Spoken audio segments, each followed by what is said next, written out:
بسم الله الرحمن الرحیم الحمد للہ ثم الحمد للہ اللہ ولک الحمد۔ آج الحمدللہ ہماری تلاوت 30ویں پارے کے دوسرے پاؤ سے ہماری تلاوت کا آغاز ہوا، اور الحمدللہ پورے 29 راتوں میں ہمارا ایک معمول رہا کہ جو ہم تلاوت کرتے اس کا مختصر سے خلاصہ پیغام بھی اپنے بھائیوں کے سامنے پیش کر دیا کرتے تھے۔ تو آج 29ویں کی رات ہے اور 30واں پارہ ہے، اور اس سلسلے کی یہ ہماری آخری نشست بھی ہے۔ آج ہم نے اپنی تلاوت کا آغاز سورہ مطففین سے کیا، اور جس میں ایک ضابطہ بتایا کہ کوئی لوگ ہوتے ہیں وہ اپنا حق لینے میں بڑے سرگرم ہوتے ہیں، لیکن جب معاملہ دوسروں کے حق کی ادائیگی کا ہوتا ہے بڑی کوتاہی کرتے ہیں، خود اپنے حق میں انصاف چاہتے ہیں اور دوسروں کے حق میں ظلم کرتے ہیں۔ جو اپنے لیے پسند کرتے ہیں وہ دوسروں کے لیے نہیں پسند کرتے۔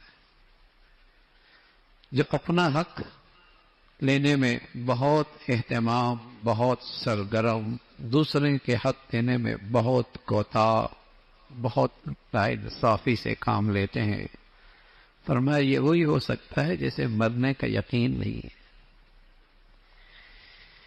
اسی کی معاشرت میں یہ کھوٹ ہو سکتا ہے، اسی کے یہ معاملات خراب ہو سکتے ہیں جس کو اللہ کے سامنے پیشی کا یقین نہیں ہے، ڈر نہیں ہے۔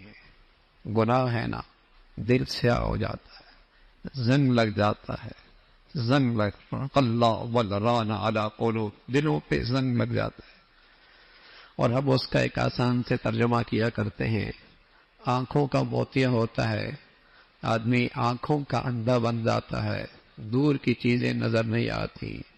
جب گناہوں پہ زنگ لگتا ہے یہ دل کا موتیا ہوتا ہے، حق سچ نہ نظر آتا ہے، نہ عبرت پکڑتا ہے، اور نہ ہی خربوں سال کی زندگی پیش نظر رہتی ہے۔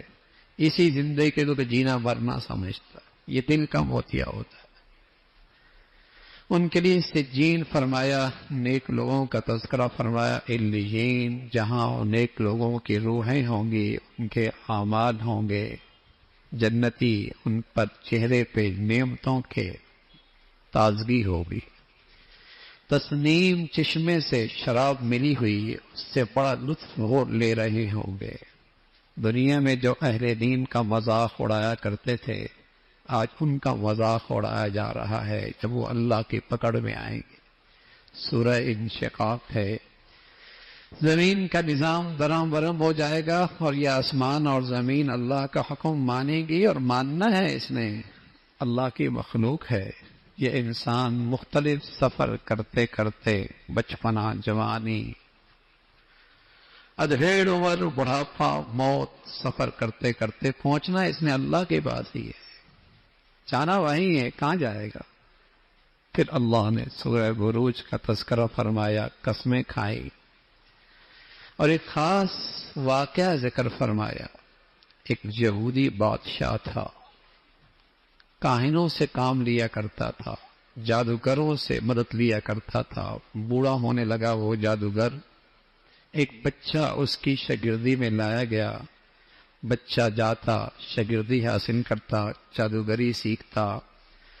راستے میں ایک اللہ والی کی مجلس ہوتی تھی، جو اللہ کا واقعی ولی تھا، نیک آدمی تھا۔ یہ بچہ کچھ گھڑی ان کے پاس بھی بیٹھتا تھا اور وہاں بھی جایا کرتا تھا۔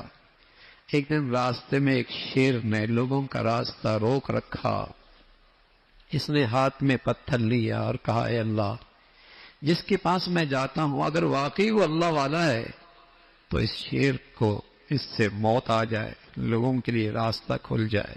اس نے مارا تو شیر مر گیا، اس کا ایمان یقین اور پختہ ہو گیا، شہرت سی ہو گئی کہ اس بچے کے پاس ایسا علم ہے، ایسا علم ہے۔ تو اندھے لوگ جو ماں کے پیٹ سے اندھے آتے اس کے پاس آتے، یہ انہیں ایمان کی دعوت دیتا، اللہ کا کلام پڑھ کے دم کرتا، وہ صحت مند ہو جاتے۔ شہرت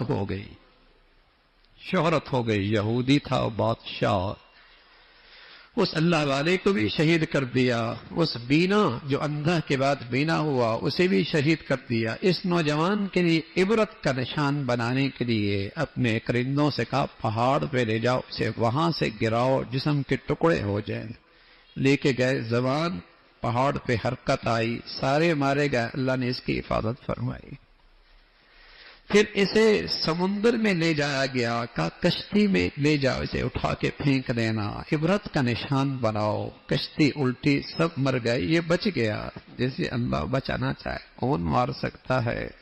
اس نوجوان نے کہا سارا مجمع اکٹھا کرے، مجھے مارنا چاہتے ہو نا تو میں تمہیں طریقہ بتاتا ہوں، مجمع اکٹھا کرو اور سب کے سامنے ایک جملہ کہو، بسم اللہ، اللہ کا نام لے کر مجھے مارو، میں مر جاؤں۔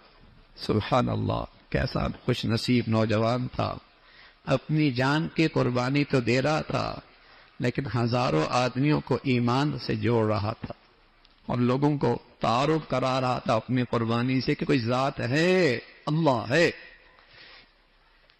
ایسے ہی ہوا، جب اسے مارا گیا یہ شہید ہو گیا۔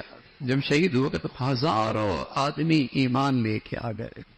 اس یہودی نے خندقیں کھدوائیں آگ کی ان ایمان والوں کو ڈالنے کے لیے، تو قرآن میں ان خندقوں کا تذکرہ ہے جس میں ایمان والوں کو ڈال کر انہیں جلا دیا گیا۔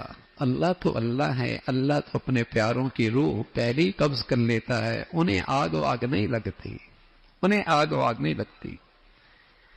تو وہ اللہ رب العزت نے اس کا تذکرہ فرمایا، اس یہودی نے مسلمانوں کو آگ کی خندوں میں جلا ڈالا، آگ کی خندقوں میں جلا ڈالا، اور آج کا یہودی بھی مسلمانوں بچوں پر آگ پھینک رہا ہے۔ فلسطین کی زمین پر شام کو جلا کے رکھ دیا ہے، عراق کو تباہ کر کے رکھ دیا ہے، افغانستان کو برباد کر کے رکھا ہے، اور کشمیر کے مسلمانوں پر مشرکوں نے آگ برسا کے کتنوں کو ذبح کر دیا ہے، جلا کر خاک کر دیا ہے۔ میرے عزیزو، یہ امت کے ساتھ کیا ہو رہا ہے؟ یہ اس امت کے ساتھ کیا ہو رہا ہے؟ اس کا جرم جہاں مسلمانوں کے یہ حکمران ہیں جو سوکھی لکڑیوں کی طرح ہیں، جن میں ایمان، غیرت اور مسلمانوں کے لیے کوئی درد، دل سینے میں وہ دل ہی نہیں ہے، وہاں دوسری طرف ہم مسلمانوں کا قصور بھی ہے۔ ہم نے بھی سیاسی جتھوں کو تو مضبوط کیا، اپنی برادریوں کو تو مضبوط کیا، اپنے فرقوں کو تو مضبوط کیا، رنگ نسل کے اور ملکوں کے بت تو کھڑے کیے، لیکن اسلامی رشتے کو مضبوط نہیں کیا، ایمان اسلام کے رشتے کو مضبوط نہیں۔ ایمان کی قیمت ہی ختم ہو گئی تو اسلام کے رشتے کی قیمت کہاں رہی؟ اسلام ہی میرے گھروں سے نکلا ہے، بازاروں سے، دفتروں سے ایمان نکلا ہے، پھر اس بنیاد پر وہ ایمانی اسلامی رشتہ کہاں مضبوط ہو سکتا ہے؟ یہ وہ قصور ہے جو آج ہم اپنی آنکھوں سے مسلمانوں پہ ظلم دیکھتے ہیں اور بے بسی کے عالم میں دیکھتے ہیں۔ معصوم دنیا نہیں بولے گی، دنیا کیوں بولے گی؟ جب ہم خود ہی نہیں بول رہے کون ہمارے حق میں کھڑا ہوگا؟ اور آج کوئی کفر کا کرندہ مر جائے ساری دنیا کھڑی ہو جاتی، دہشت گردی ہو گئی ہے، اور اتنے بڑے دہشت گرد ہیں۔ رمضان کی مقدس گھڑیوں میں غزہ کی پٹی خون و خون ہے، مسجد اقصی پر خون و خون ہے، لیکن مسلمان ہے۔ تو میرے عزیزو، یہ وہ قصور ہے جو ہم نے نعمت اسلام کے ساتھ بڑی ناقدری کر رکھی ہے، اور اسلامی اخوت اور پیار کو اور اسلامی رشتے کو اور اسلامی اتفاق کو، اس کو ہم نے ذبح کر کے رکھا ہے۔ تو اس وقت کے یہودیوں نے بھی، یہودی بادشاہ نے بھی مسلمانوں کو آگ کے خندقوں میں جلا کر خاک کر دیا، راکھ کر دیا۔ لیکن اللہ کہہ رہا یہ تو میرے پیارے بندے ہیں، لیکن میں بھی بڑی قدرت رکھنے والا ہوں، اور ان کے عذاب میں اللہ کی پکڑ بھی بڑی سخت ہے۔ ان بطش ربک لشدید، اس کی پکڑ بھی بڑی سخت ہے۔ اس کا تذکرہ فرمایا. پھر سورہ طارق کا تذکرہ ہے. اللہ نے مرد انسان کو ماں کی سینے سے اور باپ کی پشت کے پانی سے پیدا فرمایا. کیا قدرت کا کس نمونہ بنایا ہے اسے اللہ نے. اس کا تذکرہ. پھر سورہ اعلیٰ کا تذکرہ. پھر سورہ اعلیٰ کی اللہ کی بڑائی، اللہ کی تصویر، اس کا تذکرہ فرمایا اور بتایا دیکھو تمہاری بنیادی مرض کیا ہے. بنیادی مرض کیا ہے جس سے تم بزدل ہو گئے ہو، کمزور ہو گئے ہو، 1.5 ارب ہونے کے باوجود بھی تم بے جان ہو گئے ہو. فرمایا اس کی وجہ ایک ہے، والآخرت. وجہ یہ ہے بل تؤثرون الحیات الدنیا. تمہارے دلوں میں دنیا کی محبت رچ بس گئی، تمہارے دلوں میں رچ بس گئی. اللہ کے نبی فرمانے لگے ایک وقت ایسا آئے گا کفر تم پہ ایسے نوچنے کے لیے دوڑے گا جیسے بھوکے دسترخوان پہ دوڑتے ہیں. صحابہ نے عرض کیا رسول اللہ تعداد تھوڑی ہوگی؟ فرمایا بڑی تعداد ہوگی، تعداد بہت بڑی ہوگی. لیکن ہوگا کیا؟ تمہارے اندر ایک بزدلی آ جائے گی. اور وجہ کیا ہوگی؟ حب الدنیا وکراہیت الموت. تمہارے دلوں میں دنیا کی محبت گھر کر جائے گی اور تمہیں موت سے ڈر لگے گا، موت سے ڈر لگے گا. خالد بن ولید فرمایا کرتے تھے ان مردہ جانوں سے ہمارا کیا مقابلہ. جیسے یہ شراب سے محبت کرتے ہیں ہم ایسی ہی جام شہادت سے محبت کرتے ہیں. ہم موت سے ایسی پیار کرتے ہیں. یہ ہم سے کیا لڑیں گے، یہ ہم سے کیا لڑیں گے. یہ ہے مسلمانوں کی بزدلی اور کمزوری کہ مسلمان دنیا میں رہنا چاہتا ہے، دنیا کا بہنا چاہتا. اس لیے تو خوف زدہ ہے. کافر کا خوف زدہ ہونا تو سمجھ میں آتا ہے، مسلمان کا خوف زدہ کہاں سمجھ میں آتا. مسلمان کیوں خوف زدہ ہے؟ دنیا کی محبت رچ بس گئی ہے. اللہ نے یہ مرض کی تشخیص فرمائی ہے بل تؤثرون الحیات الدنیا. دنیا تمہاری نظر میں بڑی چیز ہے، حالانکہ حقیقت کیا ہے؟ والآخرۃ خیر وابقیٰ. کل کے کیریئر ہے میاں، کل کی زندگی ہے، وہ بڑھیا ہے، وہ پائیدار ہے. بڑھیا بھی ہے، پائیدار بھی ہے، جینا بھی ہے، ہمیشہ کے بھی ہے، صحت بھی ہے، ہمیشہ کی ہے، حسن بھی ہے، ہمیشہ کا ہے، نیند تو بھی ہے تو بہت بڑھیا ہے. سب سے بڑی بات موت کو موت ہے، وہاں زندگی ہی زندگی ہے. والآخرۃ خیر وابقیٰ. یہ وہ مضمون ہے جو اللہ نے سارے آسمانی مضامین صحیفوں کے اندر پیش کیا ہے، بیان کیا ہے. اور پھر فرمایا ایک دن آنے والا ہے سب اندھیرا چھا جائے گا. نافرمانوں کی ساری محنت، شرک اور کفر کے ساتھ آنے والوں کی ساری محنت ضائع ہو جائے گی، چہرے سیاہ ہوں گے. اور نیکوکاروں کی اللہ رب العزت خوب قدردانی کریں گے. اس کا تذکرہ فرمایا. پھر اللہ کی قدرت دیکھو نا، اونٹ دیکھو کیسی اللہ نے مخلوق بنائی ہے. آسمان دیکھو نا، اس کی بلندیاں نہ پھٹن نہ اس کے اندر کوئی پرانا پن. اس کا تذکرہ فرمایا. پھر سورہ فجر ہے، فجر کے اندر سورہ فجر میں قسمیں ہیں. آخری عشرہ ذی الحجہ کی 10 دنوں کی فضیلت کا تذکرہ فرمایا. قوم عاد، قوم سمود کی ہلاکت. بڑی بڑی قومیں پہاڑوں کو تراش کے محل بنایا کرتی تھی، لیکن جب اللہ کے نظام کے مقابلے پہ آئیں گی تو پاش پاش ہو گئی. جب اللہ کے نظام کے مقابلے میں آئی ٹکڑے ٹکڑے ہو گئی. فرعون ایسا ظالم تھا، کیلوں والا فرعون، کیلوں والا. وہ جب سزا دیتا تو ہاتھوں پہ کیلے گاڑ دیا کرتا تھا، پاؤں پہ کیلے گاڑ دیا کرتا تھا. اللہ رب العزت نے اس کی پکڑ فرمائی. فرمایا بڑا متکبر تھا، بڑا متکبر تھا. انجام دیکھو کیسا ہوا. پھر اللہ نے ان کی مذمت فرمائی جو دوسروں کا ناحق مال کھاتے ہیں. ایک دن آنے والا ہے سب صف باندھ کے اللہ کے سامنے سب کی پیشی ہوگی، جہنم کے قریب ہوں گے. ہاں اللہ اپنے پیاروں کو یوں بلائے گا، یہ راستہ بند کر دو، یہاں سے کوئی نہ آئے. یا ایھا النفس المطمئنہ، یوں اللہ رب العزت فرمائیں گے اے اطمینان والے جی، اطمینان والے جیو جو میری عبادت سے اطمینان پاتے ہیں، آؤ آؤ اپنے رب کی طرف. رب بھی تم سے راضی ہے، تم بھی رب سے راضی ہو. بھئی کیا ہے؟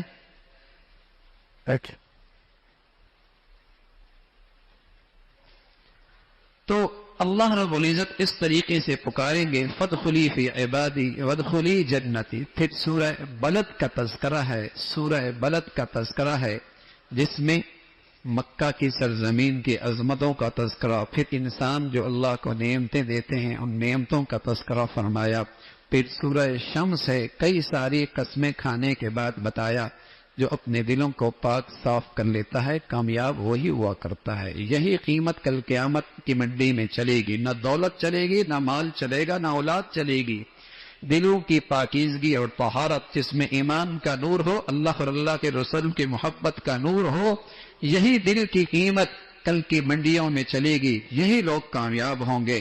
قومیں نافرمان قوموں کی پکڑ کا تذکرہ فرمایا اللہ جب پکڑتے ہیں تو اسے انتقام کا ڈر کوئی نہیں ہوتا، اسے کسی کا خوف نہیں ہوتا کہ بدلہ کون لے گا اس ذات سے۔ پھر دونوں قسم کے لوگ ہیں، نیکی کرنے والے، بدی کرنے والے۔ پھر نیک لوگوں کے لیے اللہ کا انعام، خاص طور پہ حضرت صدیق کا انعام فرمایا کہ اس صدیق نے میرے راہ میں اتنا کچھ لگا دیا کہ جب ہمارے دربار میں آئے گا ہم بھی اتنا دیں گے کہ ہم اسے راضی ہی کر دیں گے۔ پھر سورہ ضحیٰ ہے، پیارے نبی صلی اللہ علیہ وسلم کی عظمت شان اور اللہ نے جو آپ پر نعمتیں فرمائی ہیں، فرمایا ہر اگلا مرحلہ آپ کے لیے زیادہ عزت کا ہے، زیادہ شان کا ہے، اس کا تذکرہ فرمایا۔ ساری نعمتیں اللہ نے آپ کو عطا فرمائی ہیں، آپ اللہ کی نعمتوں کو بیان کرتے رہا کریں۔ اللہ نے اپنے پیغمبر کا سینہ کھلوایا، اس زمانے کا یہ پہلا آپریشن تھا جو جبرائیل نے کیا تھا، اور اس سینے کے اندر نور بھر دیا تھا، نور بھر دیا تھا، صدر دل سینے کے اندر نور بھر دیا تھا۔ پھر اللہ کے نبی کی دین کی خدمت اور خلوتوں میں پھر اللہ کی یاد، اس کا تذکرہ فرمایا۔ والتین والزیتون وطور سینین وہذا البلد الامین، یہ تین قسمیں کھائی ہیں۔ والتین والزیتون شام میں اور فلسطین میں انجیر بہت ہوتی ہے، انجیر بہت ہوتی ہے، زیتون بہت ہوتا ہے، زیتون بہت ہوتا ہے، انجیر بہت ہوتی ہے۔ تو فرمایا والتین والزیتون وطور، اور یہاں عیسیٰ علیہ السلام تشریف لائے تھے۔ عیسیٰ علیہ السلام شام فلسطین کا علاقہ جہاں زیتون انجیر کی کثرت ہے، یہاں عیسیٰ علیہ السلام تشریف لائے، اس کا تذکرہ فرمایا۔ دوسری چیز فرمائی وہ طور سینین، جہاں حضرت موسیٰ علیہ السلام کے پہاڑ پر اللہ نے آپ کو وہاں کتاب دی، نبوت دی۔ تیسری جگہ وہذا البلد الامین، مکہ کی سرزمین جہاں محمد رسول اللہ آخری رسول تشریف لائے۔ ان تینوں جگہوں کا تذکرہ فرما، ایک جگہ عیسیٰ علیہ السلام، ایک جگہ موسیٰ علیہ السلام، اور ایک جگہ پر خاتم النبیین سید الانبیاء محمد رسول اللہ تشریف لائے۔ ان تینوں کی قسمیں کھانے کے بعد فرمایا ان کے تینوں کی کتابوں میں ایک بات موجود ہے، لقد خلقنا الانسان فی احسن تقویم، انسان کو اللہ نے ہم نے خوبصورت شکل میں اللہ نے پیدا فرمایا ہے۔ پھر اس پر مختلف احوال آتے ہیں، بڑھاپا بھی آ جاتا ہے، شکلیں ڈھل جایا کرتی ہیں، حسن چلا جایا کرتا ہے۔ یہ کافر کا تو ہمیشہ کے لیے ڈھل جاتا ہے، لیکن چاہے دنیا میں وہ کتنا ہی خوبصورت ہو، آگ جہنم کی جھلسا دے گی۔ اور جہاں تک تعلق ایمان والے کا ہے، بڑھاپا آتا بھی ہے لیکن اسے ایک یقین ہوتا ہے کہ یہ وقت بہت عارضی ہے، تھوڑا وقت ہے، پھر چہرے کی رونق بڑھے گی، پھر جسم کی قوت بڑھے گی، پھر شباب واپس آئے گا، پھر زندگی کا لطف آئے گا، اس کا تذکرہ فرمایا۔ اور پھر سورہ علق کا تذکرہ ہے، اور یہ سورہ علق کی پہلی 5 آیتیں آسمان سے سب سے پہلی اتری تھیں، اور ایک روایت یہ ہے کہ وہ آج کی رات شب قدر، وہ شب قدر میں سب سے پہلی آیتیں اتری ہیں، قرآن کا نزول ہوا۔ اور ایک یہ بھی ہے کہ پورا کا پورا قرآن آسمان سے زمین عرش اوپر سے، جسے کہیں کہ روح اللہ کے پاس سے اترا آسمانوں پر، پورا کا پورا شب قدر کے اندر اترا، اور اس کی جو پہلی آیتیں ہیں وہ یہ ہیں، اقرأ بسم ربک الذی خلق، خلق الانسان، یہ سب سے پہلی آیتیں۔ ایمان کا حکم بعد میں آیا، نماز کا حکم بعد میں آیا، توحید کا حکم بعد میں آیا، سارے مسائل، سارے عقائد کی تفصیل بعد میں آئی۔ جو سب سے پہلا پیغام اس امت کے لیے آیا وہ ہے اقرأ، پڑھو۔ بتایا اس امت کا تعلق جہالت سے نہیں ہے، اس امت کا تعلق تعلیم سے ہے۔ اور پھر اللہ کریم نے، چونکہ قومیں تعلیم سے بنا کرتی ہیں، قومیں تعلیم سے بنا کرتی ہیں، قومیں درسگاہوں سے بنا کرتی ہیں، قومیں قومیں استاد سے بنا کرتی ہیں، قومیں ماؤں کی گودوں میں بنا کرتی ہیں، قومیں تعلیمی اداروں کی چار دیواریوں میں قومیں بنا کرتی ہیں۔ تو فرمایا اقرا، پڑھو پڑھو، اس قوم کا تعلق علم سے ہوگا، اور علم بھی کیسا؟ نصاب بھی خود دیا ہے، ڈاکٹر بنے، انجینئر بنے، سائنسدان بنے، سیاستدان بنے، تاجر بنے، زارع بنے، لیکن سب سے پہلے اپنے رب کو پہچانتا ہو، اس رب کی بندگی ہو۔ اگر اس تعلیم میں رب کا تعارف اور بندگی نہیں، وہ تعلیم نہیں، تخریب ہے، تخریب ہے، تخریب ہے۔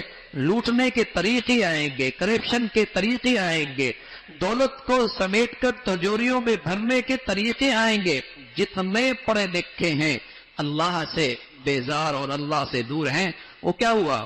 پہلے ڈاکو ڈاکہ مارا کرتا تھا اپنی جان کو خطرے میں ڈال کر، اب پڑھا لکھا ہے، گھر بلا کے ڈاکہ مارتا ہے، عزت بھی پاتا ہے اور ڈاکے کے نشان بھی نہیں چھوڑتا، ڈاکے کے نشان بھی نہیں چھوڑتا۔ جس تعلیم میں رب کا تعارف نکل جائے، اس تعلیم سے تقریب آئے گی۔ قوموں کی تعمیر اس تعلیم میں ہے جس میں تربیت ہے۔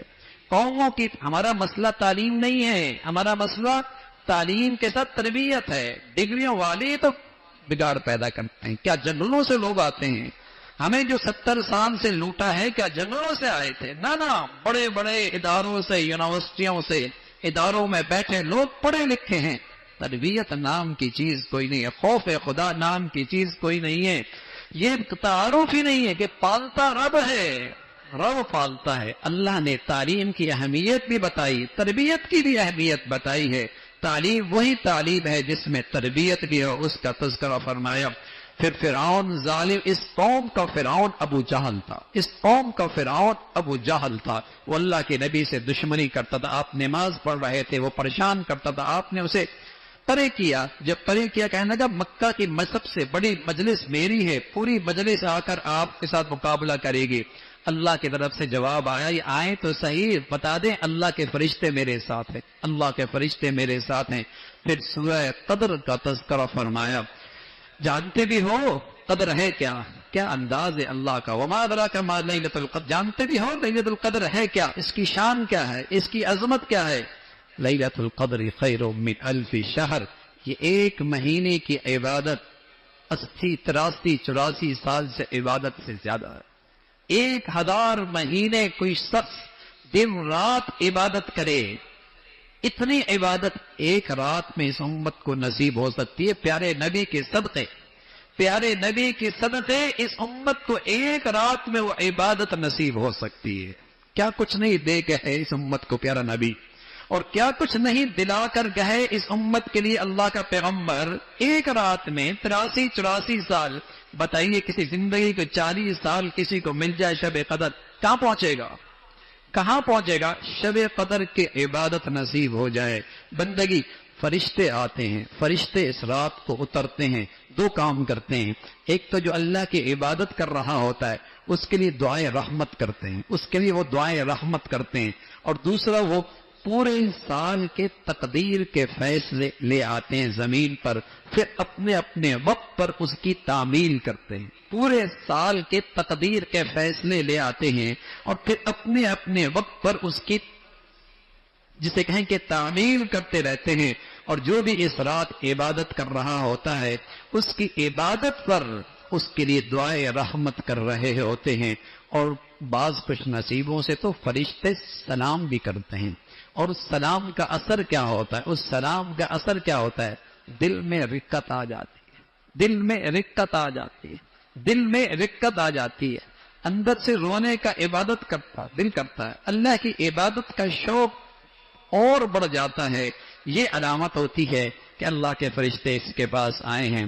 پھر سورہ بینہ کا تذکرہ ہے، مشرکوں کی مذمت ہے، پھر نیک اور بد کا تذکرہ فرمایا۔ بد آدمی جس کے زندگی میں ایمان نہیں نا، وہی تو روئے زمین کی سب سے بدترین مخلوق ہے۔ اولئک ھم شر البریہ، سب سے بدترین مخلوق وہ ہے جو اللہ کی ذات پہ ایمان اور یقین سے محروم ہے۔ اور اس کے مقابلے میں فرمایا ایمان کی زندگی کسی خوش نصیب کے پاس ہے، کوٹھی میں رہتا ہے یا جھونپڑی میں رہتا ہے، روئے زمین کا بہترین مخلوق ہے، روئے زمین کی بہترین مخلوق ہے، نیکیوں پر ملنے والا سب سے بڑا اجر کہ اللہ اس سے راضی ہو جائے گا، اللہ اس سے راضی ہو جائے گا، اس کا تذکرہ۔ پھر سورہ زلزال کا تذکرہ ہے، زمین کے سارے خزانے اوپر آ جائیں گے، دیکھو میاں جس سے جھگڑا کرتے تھے آج کوئی اسے اٹھانے والا نہیں، قیامت کے دن سب کچھ اوپر آ جائے گا، اور جس زمین کے ٹکڑے پہ جو کچھ ہوگا وہ بیان کرے گی، وہ بیان کرے گی تجھے کیا ہوا، تو سب خزانے آگ اوپر لے آئی، فرمایا اس ذات کا حکم ہے جس کی میں مخلوق ہوں، جس کی میں تحت اس ذات کا حکم ہے۔ پھر عادیات کا تذکرہ ہے، گھوڑے کتنے فرما بردار ہیں، اگر کوئی شخص گھوڑے پہ سوار ہو کے میدان جنگ میں آتا ہے تو وہ اپنے مالک کا اتنا فرما بردار ہے کہ وہاں ٹانگیں بھی کٹ رہی ہوتی ہیں، گردنیں بھی کٹ رہی ہوتی ہیں، گھوڑے زخم بھی ہو رہے ہوتے ہیں، لیکن اپنے مالک کی اطاعت میں اس خطرات میں کود پڑتا ہے۔ لیکن یہ انسان بڑا ناشکر ہے، اللہ کہتا ہے انسان بڑا ناشکر ہے، اسی کے نعمتیں کھاتا ہے لیکن اس کی اطاعت نہیں کرتا، اس کی فرما برداری نہیں کرتا، مال کی محبت میں بہت آگے نکل گیا، مال کی محبت میں بہت آگے نکل گیا ہے۔ پھر سورہ قاریہ کا تذکرہ ہے، نیکی اور بدی کا وزن ہونے والا ہے، خوش نصیب لوگ جن کے نیکیوں کا پلڑا بھاری ہوگا خوشی کی زندگی میں ہوں گے، اور بد نصیب جن کے گناہوں کا پلڑا بھاری ہوگا ان کے لیے دھیکتی ہوئی آگے ہوگی۔ فرمایا کب تک غافل رہو گے بھائی اس مولا سے، کب تک آخرت کو بھلائے بیٹھو گے؟ کیا تمہیں اس وقت ہوش آئے گا جب قبر میں جاؤ گے، حتی زرتم المقابر، جب قبروں میں جاؤ گے، زندگی گزر رہی ہے اور اسی پہ ایک دوسرے سے مقابلہ اور مسابقہ، حتی زرتم المقابر، قبر میں جا پہنچو گے۔ اللہ کے نبی فرمایا کرتے ایک وادی بھی مل جائے نا اس کی حوث کا پیٹ نہیں بھرے گا، دو وادی میں مل جائے نا تب بھی اس کا پیٹ نہیں بھرے گا، اس کی حوث کا پیٹ تو قبر کی مٹی ہی بھرے گی، قبر کی مٹی ہی بھرے گی، اس کا تذکرہ فرمایا۔ پھر سورہ عصر ہے، ایسی جامع آیت صورت ہے، چھوٹی سی 2-3 آیتیں ہیں، 2 لینے ہیں۔ امام شافعی رحمۃ اللہ علیہ فرمایا کرتے تھے پورا قرآن نبی آتا، ایک سورت آتی، اور اس سورت میں تدبر اور غور کوئی مسلمان کرتا تو نجات کے لیے ایک سورت ہی کافی تھی، ایسا جامع مضمون ہے۔ فرمایا سارا انسان گھاٹے میں ہے۔ پہلی بات تو یوں کی والعصر، عصر کی قسم، عصر کا وقت میں کیا ہوتا ہے؟ عصر کا وقت ہوتا ہے شام ڈھلنے کو ہے، سورج غروب ہونے کو ہے۔ پہلی بات تو یہ سمجھا دی، ارے تمہاری زندگی کی بھی شام ہو گئی ہے بھائی، کسی وقت بھی سورج غروب ہو سکتا ہے، تمہاری زندگی کی بھی شام ہو گئی ہے، کسی وقت بھی سورج غروب ہو سکتا ہے۔ والعصر، قسم ہے عصر کی، اور پھر بتایا انسان سارے کے سارے گھاٹے میں ہے، نہ دیکھنا دولت، نہ دیکھنا عہدے، نہ دیکھنا منصب، نہ دیکھنا دنیا کی چمک دمک، اللہ کہہ رہا ہے سب خسارے میں۔ خسارے سے باہر کون ہے؟ جس کی زندگی ایمان کے مطابق ہے، بس جس کی زندگی ایمان کے مطابق، جس کی زندگی میں ایمان کے تقاضے پورے ہو رہے ہیں، وہ خسارے سے فارغ بچا ہے۔ اور صرف اپنی دینداری کافی نہیں میاں، صرف اپنی دینداری کافی نہیں، جہاں جہاں اس کا اختیار چلتا ہے ان کو دین پہ لے کے آنا اس کے فرائض میں داخل ہے۔ جو جو اس کے ماتحت ہیں، جہاں جہاں اس کا آرڈر اصل و سوخ چلتا ہے ان کو دینداری پہ لے کے آنا اس کی ذمہ داری ہے۔ ناگواریوں پہ ایک دوسرے کے صبر کی تلقین کرنا، اور پھر ان کی مذمت فرمائی جو چغل خیر ہیں، عیب جوئی کرنے والے ہیں، مال کی محبت میں ایسے ہیں کہ اکٹھے کر رہے ہیں، ایسا اکٹھا کر رہے ہیں جیسے یہ مال انہیں ہمیشہ زندگی دے دے گا، مال جیسے ہمیشہ زندگی دے دے گا۔ کس نے مال نے کبھی کسی کو زندگی دی ہے میاں؟ فرمایا ایسا جوڑ رہے ہیں جیسے مال انہیں زندگی دے دے گا۔ اللہ کی آگ ہے اور بڑی سخت ہے، وہ جسموں تک نہیں جاتی، وہ کلیجوں تک جاتی ہے، وہ دلوں تک جاتی ہے۔ اور پھر سورہ فیل کا تذکرہ ہے، ابرہا ہاتھیوں کا ایک لشکر لے کے آیا تھا بیت اللہ پہ حملہ آور ہونے کے لیے۔ سنا یمن کا گورنر تھا، سنا کا وہاں کا گورنر تھا ابرہا، وہ ایک لشکر لے کے آیا تھا۔ اللہ نے اس بڑے طاقتور لشکر کو اپنی چھوٹی سی مخلوق سے ایسا پٹوایا کہ وہ ایسے ہو گئے جیسے جانور چارہ کھاتا ہے نا منہ میں، اور اس کے بعد جب پھر باہر پھینکتا ہے تو کیا ہوتا ہے، وہ کیسے ٹکڑے ٹکڑے ہو جاتا ہے۔ اللہ نے سارے طاقتور لشکر کو اپنی چھوٹی سے ایک پرندے کے ذریعے ایسا ذلیل کیا، ایسا رسوا کیا، ایسا پٹوایا کہ سب چورا چورا ہو کے رہ گئے۔ سپر طاقت صرف اللہ کی، طاقت کا مرکز صرف اللہ کی ذات ہے، قوت اور طاقت کا مرکز صرف اللہ کی ذات ہے۔ الا لہ الملک، بادشاہت اسی کی ہے، بس وہ چاہ لے بڑا لشکر لے کے آیا۔ اللہ نے کوئی فوج نہیں بنائی، فوج نہیں تیار کی، چھوٹا سا پرندہ چونچ میں، اس نے چونچ میں پتھر کیا رکھا، ایٹم رکھا ہوا تھا، ایٹم، وہ سر پہ لگتا، جسم کو چیرتا ہوا، ہاتھے کو چیرتا ہوا زمین پہ جاتا تھا، اور وہ جب چیرتا ہوا جاتا تو جسم کے ٹکڑے اس سے گرنا شروع ہو جاتے، جسم کے ٹکڑے اس سے گرنا شروع، جسم کے ٹکڑے اس سے گرنا شروع۔ اللہ اللہ ہے، کسی قوم کی بربادی کے لیے اسے لاؤ لشکر کی ضرورت نہیں، بس اس کا ارادہ ہے، اس کا فیصلہ ہے۔ پھر سورہ قریش کا تذکرہ ہے، اللہ کی نعمتیں دیکھو، کیسا تمہیں امن دے دیا، کیسا امن دے دیا۔ اللہ کے نبی صلی اللہ علیہ وسلم کے آنے سے پہلے عرب کا خطہ قتل و غارت کے اماجگاہ تھی، پھر اللہ نے ایمان کی برکت سے وہاں امن دے دیا، اور یمن شام کے سارے سفر پر امن ہو گئے۔ فرمایا جس ذات نے یہ امن دیا پھر اس ذات کا حق ہے نا، اس کی بندگی کرو۔ پھر مذمت فرمائی اور نمازیوں کی جو اپنے نمازیوں میں کوتاہی کرتے ہیں اور بہت معمولی چیزوں کو بھی لینے دینے کے اندر بخیل بنتے ہیں، ان کی مذمت فرمائی۔ پھر پیارے نبی صلی اللہ علیہ وسلم کو جو اللہ نے حوض کوثر دیا ہے، وہاں سے آپ پانی پلائیں گے، اس اعزاز کا تذکرہ ہے، اور فرمایا آپ کے دشمنی تم کٹے ہیں، نسل ان کی ختم ہوگی، نسل ان کی ختم ہوگی۔ پھر سورہ کافرون کا تذکرہ ہے، جس میں پیغام ہے کہ مسلمان اور کافر کے درمیان ایسی مصالحت کی کوئی گنجائش نہیں جس میں مسلمان کو اپنی دینی زندگی سے دستبردار ہونا پڑے۔ مسلمان اور کافر کے درمیان ایسی مصالحت کی کوئی گنجائش نہیں جہاں مسلمان کو اپنے دین کے کسی حصے سے دستبردار ہونے پڑے۔ کافر کہا کرتے تھے ایک دن آپ ایک سال ہمارے معبودوں کی پرستش کریں، ایک دن ہم آپ کے خدا کی عبادت کریں گے۔ تو صاف کہہ رہی ان کافروں سے کہہ دو تمہارا دین تمہارا، کہ ہم تم مشرک بن کے موحد نہیں بن سکتے، اور ہم توحید پرست ہو کے شرک نہیں کر سکتے، تمہارا دین الگ ہے، ہمارا دین الگ ہے، اس کا تذکرہ فرمایا۔ اور پھر اذا جاء نصر اللہ، اس صورت کا تذکرہ ہے اور پیغام دیا جب زندگی کی آخری گھڑیاں ہوں تو اللہ کی تسبیح اور استغفار بڑھا دو، اللہ کی تسبیح اور استغفار بڑھا دو۔ جب یہ آیت صورت آئی نا، حضرت صدیق اکبر رونے لگے، کیوں رو رہے ہو؟ فرمایا اس آیت میں بتا دیا اللہ کے نبی جانے والے، اب اللہ کے نبی جانے والے ہیں، یہ آخری وقت کے اعمال ہیں کہ زندگی کے آخری لمحہ ہو تو توبہ استغفار بڑھا دیا کرو۔ اور پھر سورہ لہب ہے، گناہوں کی سزا ہے، پھر نہ مال کام آتا ہے نہ اولاد کام آتی ہے۔ پھر سورہ اخلاص ہے جس کی بڑی فضیلت ہے، جس میں اللہ کی توحید کا تذکرہ ہے۔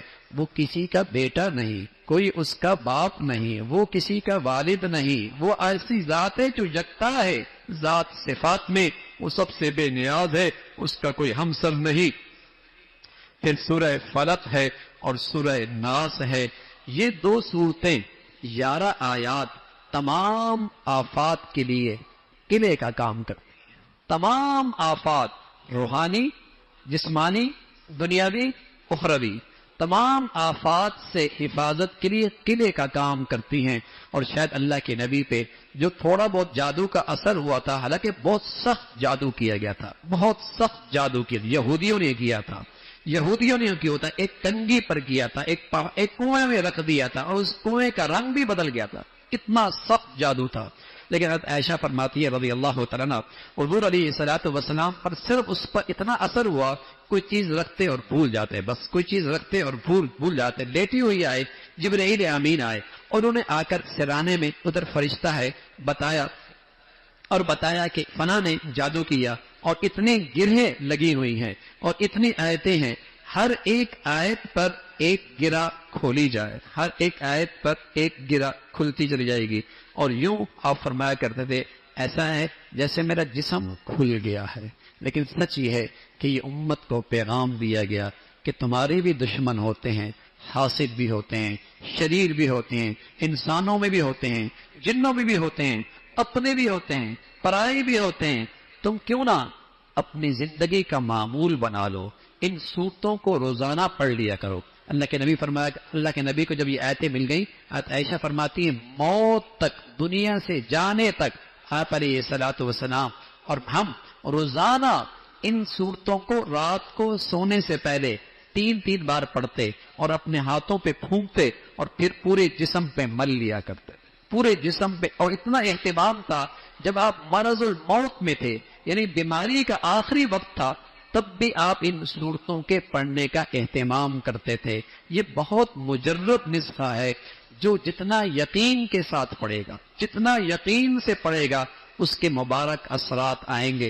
شر کا دور ہے، شریروں کا دور ہے، حاسدوں کا زمانہ ہے، برا چاہنے والے زیادہ ہیں، خیر خائی چاہنے والے تھوڑے ہیں، جلن زیادہ ہے اور خوش ہونے والے بہت تھوڑے ہیں. تو ایسوں میں ان دلوں کی حفاظت، اپنی حفاظت کیجئے. اور مسنون عمل ہے رسول کریم صلی اللہ علیہ وسلم سے. تو یہ 11 آیتیں ہیں، یہ 2 صورتیں ہیں. اور یوں الحمدللہ ہم نے مختصر سے یہ تھوڑا سا خلاصہ عرض کر دیا.